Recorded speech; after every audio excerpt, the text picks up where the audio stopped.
So welcome back to the channel, and this one is going to be for the Inventor fans. So you've seen me do this in AutoCAD, both in 2D and in 3D. So now we're going to take a look at doing this in Inventor. All right, so let's go ahead and get started.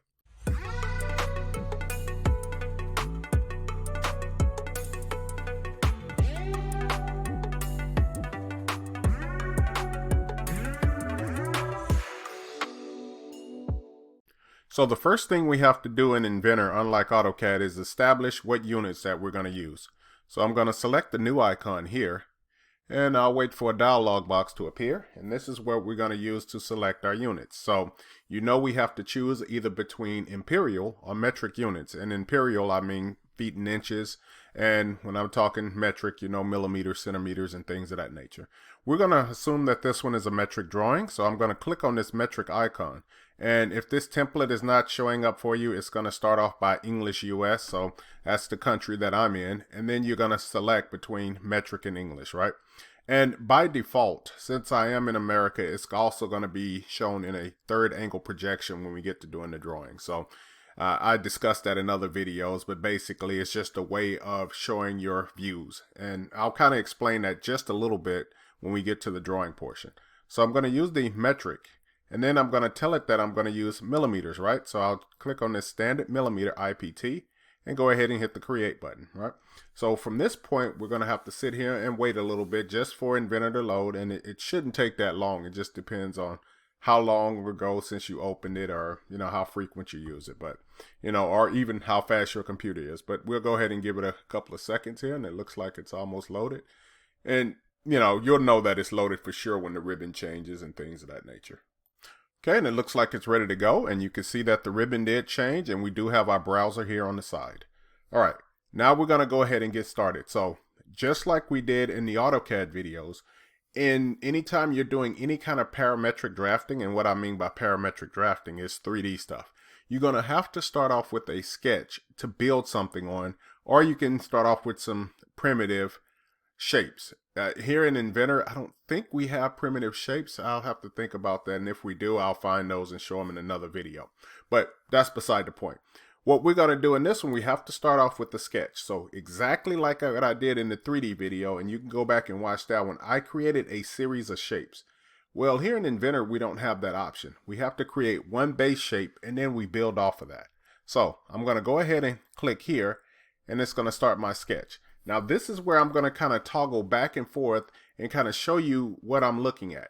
What I mean by that is determining which edge that you're going to start off with. And what I recommend that you do is always try to figure out a way to draw your biggest component of whatever model that you're going to create. So if we're taking a look at the drawing, what I mean by that is this is my front view, right?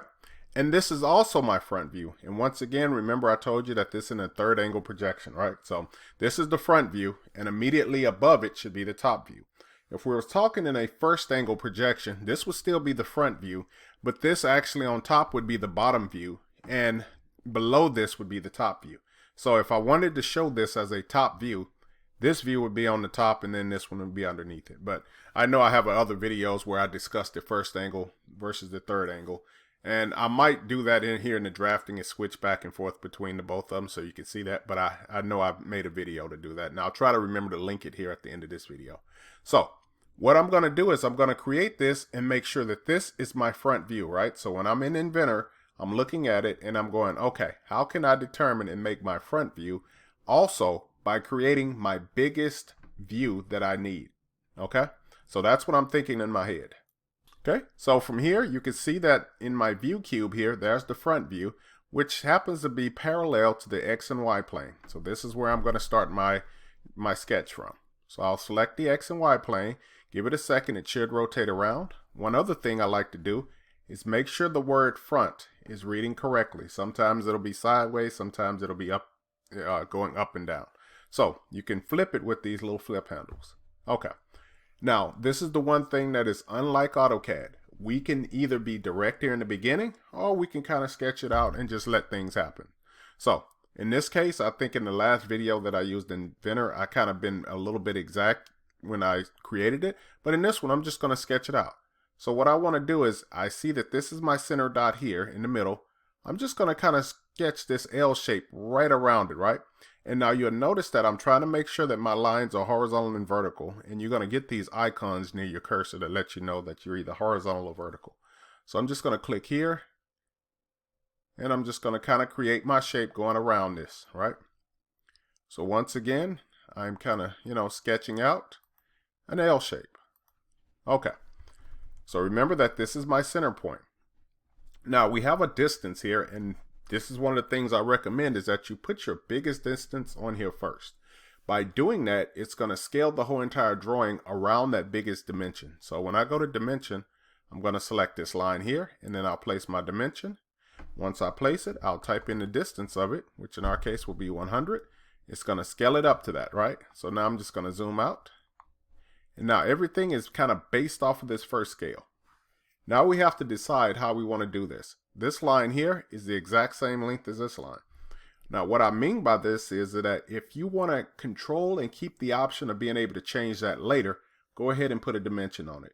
If you know for sure that this is something like a piece of angle that's never going to change that way, then by all means, go ahead and use the constraints, right?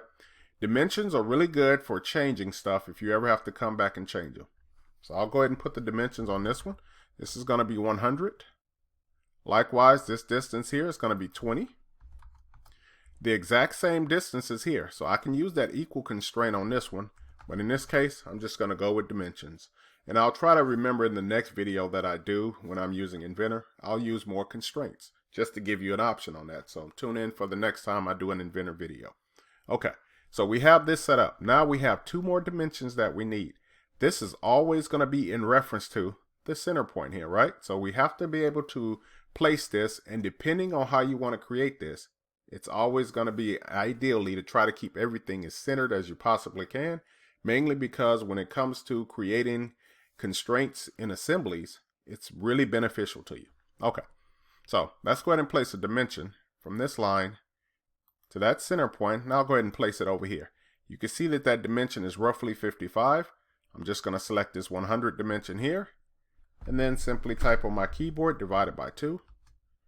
And now these two are going to be linked to each other. So if this number changes, that number will change. Likewise here at the top. So I'll go ahead and place a dimension from this line here to this center point, and go ahead and place this dimension here. And like I did with the other one, I'm going to select this dimension and divide this number by 2.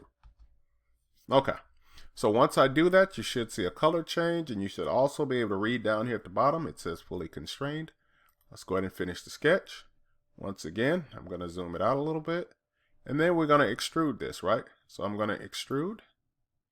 And what I like to always do when I extrude things is make sure that I keep it centered. So that's another reason why I'll always use this symmetric tool, especially when I'm first creating my part. That way it'll keep all of my planes here in the middle. And I'll turn the planes on here in a second just so you see exactly what I'm talking about. But I have this set up. Now I need to give it a distance, and the distance for this case will be 120. All right, so I have it set to 120. I have the profile selected, and it's all done now. So I'll go ahead and hit OK. Now what I was referring to is that underneath my origin planes, you can see that these 3 planes are going right through the middle of my part. Super important for whenever you get to the next step of this. If you're making an assembly out of this, it's really good to have a center plane. Okay, there is a symmetric constraint, but having a center plane is so much simpler. All right, next thing I'm going to do is I'm going to go ahead and put the slot that's located right on here. So I'll go ahead and select this face here.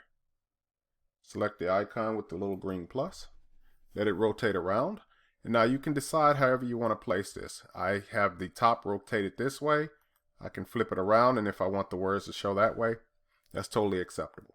One of the things I do like about Inventor is that I have some other options here I can use. So underneath the rectangle option, I can go ahead and place a slot. Now it's not going to be typically the slot that you see in the drawing, but in our case, we just need one end of it, and the other end of it can be as long as possible, right? So what I'm going to do is I'm going to use this center slot here. I'll go ahead and select here. And what that's going to allow me to do is go ahead and place the center right at this green dot. So I'll select it here. I'm going to come this direction. I'll go ahead and click here. And then I'll give it a kind of dimension that way. Let's escape out of this and then put some dimensions on. So we're going to do a dimension. from this green line here to the center. And this distance should be 35. And then we need to give it a radius here. So I'm just going to go ahead and select here. And I can also put it on this back end. And we do have a radius of 15. All right. So this is all I need to create that slot, right? Now, if I want Inventor to go ahead and kind of pick a profile for me, because right now I have two different profiles. I have one on this side and one on this side. I'm just going to go ahead and select this line here, and I'm going to make it construction. So it's going to automatically just go ahead and pick this whole center profile. So when I go to the finish command and we go to extrude, it only has one profile to pick, so it'll select it, right? Now we need to tell it what to do. We're going to tell it to go through all. So I'm going to select this option here, and then I'm going to tell it to go ahead and cut. This is this option here, right? So it should automatically pick the direction you want to go. If it doesn't, go ahead and select it between here and here. All right, so it's going through all. Once I hit the OK button, it's going to slice right through it. All right, next thing I need to do is go ahead and put some circles here in the back. So I'm going to select this face here. Once again, I'll click the green plus. I'm going to go ahead and place a circle right at that midpoint. So I'll go to Circle Center Radius. I'm going to go find the green dot here. I'll do a left click. And then I'll go ahead and kind of stretch this out. Right? Now this is also a radius. Now when I go to put a dimension on it, since it's a completed circle, it's going to assume that I want to create a diameter. Don't worry about that yet. But if I go and use the trim option here, and I trim this part off, now when I go to put a dimension on this, it should give me a radius dimension. So if it's a complete circle, it'll give you a diameter. If it's half of a circle or less, it will give you a radius, right? So now I see that I have this line going through and I only have one profile. This should work out perfectly for me. Go ahead and go to Finish Sketch. Extrude this. It should automatically pick that profile like we did with the last one. I'm going to send it through all. We're going to tell it to cut. It should automatically find that for us. Go ahead and hit the OK button. Okay, now we're ready to start putting those circles in there. Now with the hole command, I'm able to go ahead and do the counterbore and do this all in one step. But since I have multiple holes, I will go ahead and create a sketch on here just so I'll knock it out with one hole command. So go ahead and select that face, select the green plus. Then I'm going to use the point command, which is located here. I'm just going to place 2 points on here. Let's go ahead and escape from here. And then we're going to put a dimension. So I'll go to dimension. I'm going to select this bottom line here to that. That's going to give me my 53. This one needs to be in line with this one, right? So escape out of that command. I'm going to look at the horizontal first. And you can see that horizontal. I do get that dotted line that's going horizontal across my screen. Select that point and then that point. Okay, let's go ahead and put a couple of more dimensions on. So I'll do a dimension from this edge to here. That number should be set to 23. And then we can put a dimension from here to here. That number should be 74, right? Go ahead and escape out of that. Once again, I look down at the bottom left here. I see that it is fully constrained. I will go to finish it. Now I'm ready to go ahead and place those holes. Let me zoom in just a little bit. Let's go use the hole command. And by default, hole command will look for those center points for me, so it automatically selects it. Now the next thing I need to do is I need to tell it a little bit more information. So I need to tell it that I want to use a counterbore. A spot face is kind of like a counterbore, but it's going to be a lot thinner on the bigger diameter. So I'm going to tell it that I want to use a counterbore, right? So the first thing I need to do is give it its outside, right? So this dimension here is going to be set to 16. The thickness or the height of this, and I'm reading this totally off the drawing, this is going to be 8. And then the through dimension going here is going to be 12, right? So once I've built all of those, and you can see what's kind of happening behind it, it's building those circles for me. I'll go ahead and hit the OK button, and now those slots are already in place for me. All right, the last thing I need to do is I need to create some fillets, and I need to create some chamfers, right? I only have one fillet. Let's go ahead and knock out the fillet first. So we'll go to fillet. I'm looking for a radius. I'll go ahead and set it to 10. And then I'll pick this edge here. Hit OK.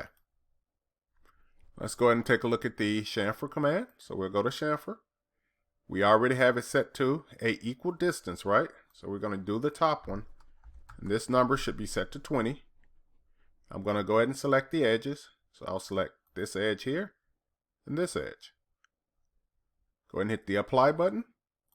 And what the apply button does is that it finishes this one and then it's ready for the next one. I'll go ahead and change this number here to 15. I'll go ahead and select this edge here and then this edge. Go ahead and hit the OK button, and OK will accept it and also close the dialog box, right? So at this point, we're totally finished with all of the modeling that we needed on this simple part. Let's switch over to drafting and do the rest of it, right? But remember, before we do the drafting, first thing we always have to do is save it. So I'm just going to do a Control S, or you can go ahead and click this icon here at the top. So Control S is going to do exactly the same. It should bring up a dialog box. And just like the last thing I did, I think I just named this Part 1 or something of that nature. So I'm just going to continue that. So I'll go ahead and name it Part 1. Go ahead and hit the Save button. Tell it, yes, I want to replace it. All right, so if I look down here in the corner, Part 1 is created. I'm going to hit the new icon here. Once this happens, I want to create a drawing. So I'm just going to scroll down in this dialog box. I'll find the ANSI millimeter IDW. Go ahead and hit the Create button. All right, just like we did here before, we're going to give it a little bit of time, and it should go ahead and switch over. Once again, we should get a different ribbon, but the browser should be the same. Okay, so once it's ready, it should open up, and by default, it's going to open up using a D-size drawing. Remember that we can change that if we come to the sheet here and do a right click on here, and then go to Edit Sheet. Sorry, I hit the wrong button there. Right click on here, and then go to Edit Sheet. From here, I'm going to change it to a B-size drawing, and just tell it OK. All right, you can see that it does switch down to a B size. I'm going to also get rid of my title block here. So I'm just going to right click on where it says ANSI large and then delete that. Okay, so here is where I have my first and third angle projection. If I go ahead and I put in a base view, it's going to bring in my front view. And I'm going to show you both of them here. And I'll go ahead and place my front view here. And let's kind of move this out just a hair. Let's move this down. And I might have to shrink this down a little bit. Okay. Let's make this number 3/4. Yeah, that'll make it about right. So 3/4. And then I'll just go ahead and place it here. And then place my other view here. And then I'll put an isometric here in the corner. And go ahead and hit OK. And it should create all of those views for me, no problem. Okay. So this is what I mean by first angle projection. So I have a first angle, which is the front here. Then I have the top, and then I have the right side. I'm going to go ahead and create a new sheet here. And I can do that by selecting this icon here. It's going to create a B size. Maybe I wanted to do this one using the first angle projection. So remember that I used the third angle projection. If you want to change that, it's going to be underneath this Manage tab. And once again, here's one of those things you might have to wait for, but I'm going to go ahead and select the style editor. And this is going to depend on how fast or slow your machine is, but give it a little bit and it should pop open with another dialog box that we're going to able to change things. Now, I'm also going to come back to the style editor when I go and update the dimensions, or I can do it now. But I'm going to show you where you can go ahead and change that projection at, in this case, and then we'll change it back, and then we'll come back and change those dimensions. Okay, so let's give Inventor a second, and then it should open up with that dialog box. So once the box appears, what I need you to do is go ahead and select this default standard millimeter, and then go to View Preferences. And in here, you're going to see that third angle is the one that's checked. So if I click on this one that says first angle, then I'll go ahead and hit the Save and Close. And let's go back to the first sheet. I've never done this before when I have views actually in here. So I'm going to double click back on this front view, and it still looks the same. Okay, let's go to our page number 2. Click back on the Place Views tab here. Go to Base. And it should automatically always start with my front view. So I'm going to place it here. And then when I come down to here, that's going to be my top view of it. And this right here is now going to be my left view. So if I wanted the right side view, it's going to be here. And then I'll go ahead and place my isometric here. Okay. And I'm going to move these views onto the drawing here in a second. Let's go ahead and move this one over to here. Likewise here. Okay, and let's go ahead and get my isometric to here. Okay, so you can see that here is my front view. This is the top side, and this is going to be my right side view, where it's different from in here where we have the top view, the front view, top view, and right side. So that's kind of the difference between a third angle, which is what we use here in the United States, and if you're going to use the international standard, typically they will use a first angle. So kind of understanding what's the difference between them. What I always like to do is that if I'm going to do a international drawing, is I'll create it using third angle projection, and then I'll place this one down here and then this to the other side, or likewise. So just understand the format of how you want to do it. Okay, so since I'm in the style editor, or I'm gonna go back to it here in a second just to change it back to third angle projection, I'll go ahead and update the dimensions. And in this case, all of our dimensions for this drawing will be with if I'm not mistaken, I think we have no decimals behind it and things of that nature. So let's jump back to the manage and then the style editor. And once again, you're going to have to wait a little bit for that dialog box to appear, but it should pop up here rather quickly since I've opened it. Okay, so now my dialog box is back. So I'm just going to come back to this standard, my view preferences. I'm just going to put it back on third angle. And since I'm here, I'm going to expand here. And then I'm going to find the one that kind of looks exactly like here, right? So I have the default millimeter ANSYs. Yes, I'll go ahead and save these edits. And then I'm going to change this one, right? So what we're going to do is kind of start working our way over, right? So I don't want those trailing zeros to appear. So I'm just going to turn them off here, right? Then I'm going to go over to the text icon here. I'm just going to go ahead and make sure all of my dimensions are horizontal. And if I'm not mistaken, I think that's all of the stuff that I typically will change. Let me take a look through the rest of these. So underneath the options, I don't think I change anything there. I know I don't change anything on the notes and leaders. And alternate units, no, we're not using any of those. And we do have a display. Okay, so everything looks good from this point. Let's go ahead and save and close. And then we can go ahead and put our dimensions and other things of that nature. So I'm going to switch to the Annotate tab. Let's go ahead and put our center marks on this drawing really quickly. And then we're going to go ahead and put some bisecting things that are happening. And let's see, what do we have? Any bisecting between here? And I think we have one somewhere along here.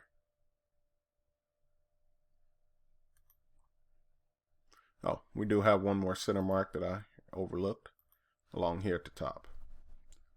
Okay. So from this point, we can just do dimensions, and remember that we go to dimensions.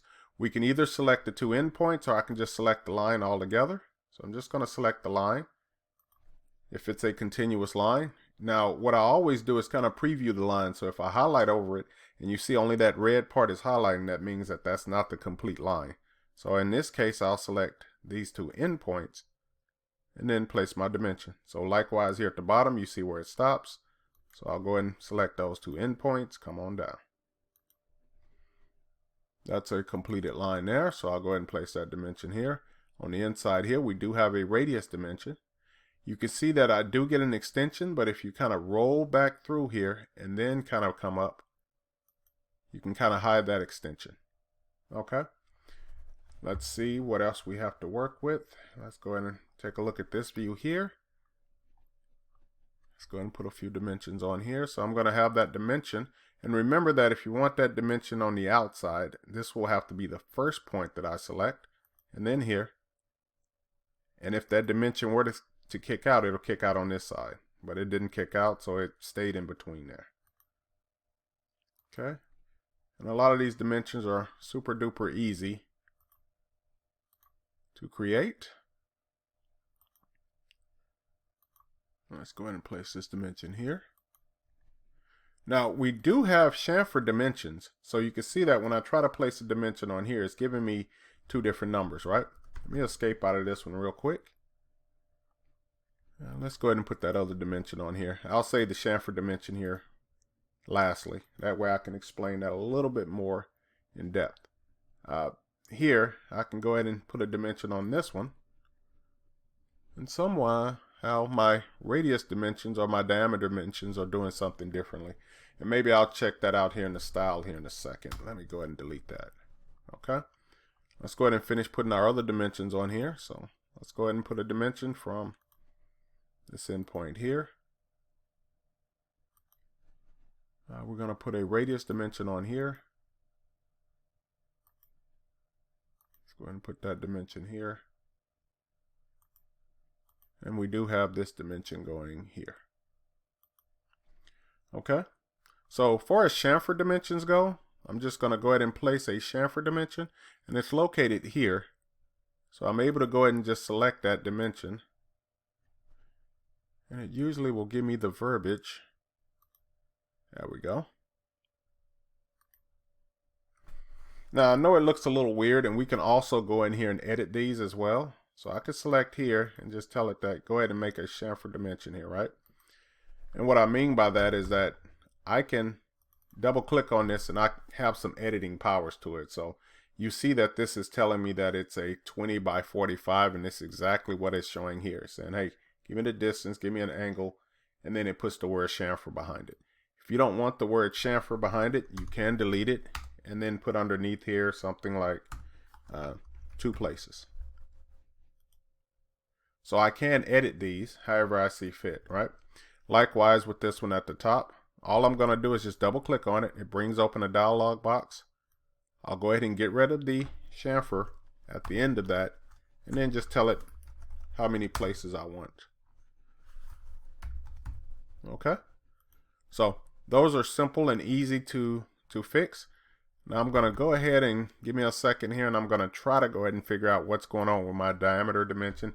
If I find out what it is, I'll let you know. If I don't, then I'll try to figure it out in the next video before I shoot it. All right, so give me 1 second here. I'm going to pause. Okay, so after digging around for it, it looks like, and if you're having the same problem that I'm having in Inventor, is that it seems to be a corrupt font. I'm going to try to see if I can solve that, and hopefully I should have that fixed for the next drawing that I show you. And I really wanted to show you that diameter dimension. That way I can go ahead and put the other stuff in there. And also, if yours is working, there's one other command that you can do or use that'll show that. There's a whole thread here, and if you select this one, it will sometimes grab some of the properties that your drawing will have, right? So if it's a counterbore hole or something of that nature, it will do that. So what I'm going to try to do is save this drawing, and I'll try to remember the next time I'm using Inventor is to come back to this drawing and then give you an update on that. So I don't want to, you know, kind of hold this drawing up, or I don't know how long it's going to take me to solve this problem, but I will try to make sure I update it in the next time I use the Inventor. So thank you for watching this channel, and stay tuned until I can fix that problem for you.